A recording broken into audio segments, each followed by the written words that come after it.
Désormais, le changement climatique est inévitable. Mais il est encore temps d'agir pour lutter contre ces effets néfastes. Les super-héros existent en chacun de nous, à nous de saisir notre potentiel pour pouvoir changer le monde à notre échelle.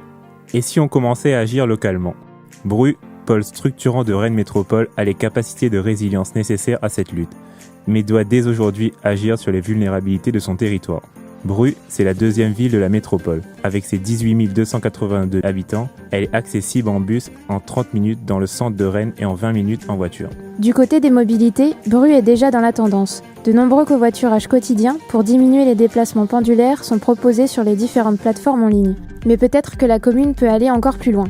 En limitant la place de la voiture, on limiterait l'émission de gaz à effet de serre, ainsi que la pollution atmosphérique et sonore présente dans la ville, tout en augmentant la part laissée aux mobilités douces. Cette mesure permettrait également d'augmenter la vie sociale urbaine, ce qui n'est pas négligeable quand on sait que la population de Bru va largement augmenter lors des années à venir.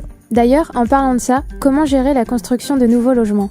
Il faudra limiter l'étalement urbain qui consommerait trop de terres agricoles et naturelles et qui ne serait qu'une solution temporaire puisqu'à un moment donné, on n'aura plus de place du tout nulle part. Et préférer la densification avec des solutions comme le BIMBY dans les quartiers pavillonnaires et la réhabilitation des logements vacants. Les espaces naturels seront ainsi préservés ainsi que leur rôle de rafraîchissement de l'air.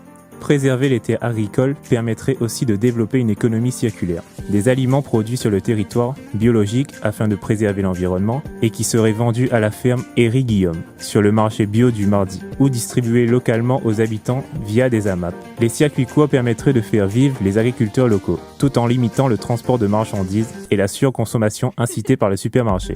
D'ailleurs, le secteur agricole sera profondément affecté par ce changement climatique et devra adapter les cultures en présence pour être résilient. Pourrait-on par exemple imaginer Bru comme un vignoble breton incontournable de demain ? La surconsommation ne touche pas seulement l'alimentation. On peut penser à la consommation excessive d'énergie dans les logements liés aux problèmes d'isolation, notamment dans les quartiers pavillonnaires datant des années 80. L'enjeu ici serait pour Bru de rénover son parc de logements énergivores pour limiter le gaspillage énergétique et également de développer l'usage des énergies renouvelables grâce au projet du parc photovoltaïque de la commune. La ville présente une grande offre de services autour de la santé. De nombreux médecins, infirmiers, dentistes et pharmaciens sont présents sur la commune. Il y a également 2 EHPAD et 2 centres d'hébergement pour personnes handicapées.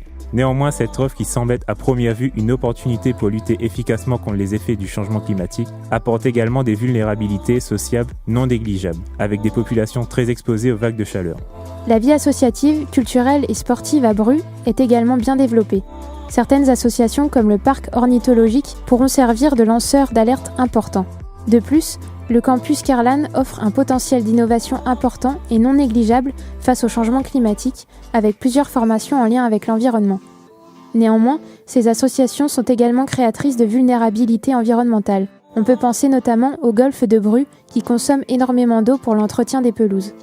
En parlant d'eau, la commune est traversée par 2 rivières, la Vilaine et son affluent la Seiche.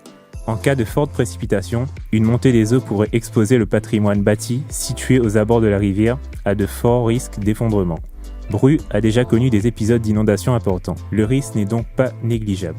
Car changement climatique ne veut pas dire uniquement réchauffement climatique. Une augmentation du volume et de la durée des précipitations sur le territoire breton découpe les possibilités d'inondation.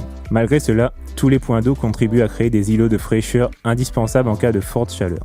D'ailleurs, ces précipitations entraînent également d'autres problèmes. Bru est concerné par certains aléas concernant la nature de son sol et liés au retrait et au gonflement de l'argile. Cela peut causer des dégâts importants sur le patrimoine bâti présent sur la commune. En plus, à cause de son passé minier, la commune est aussi exposée à l'aléa d'effondrement des cavités présentes dans le sol.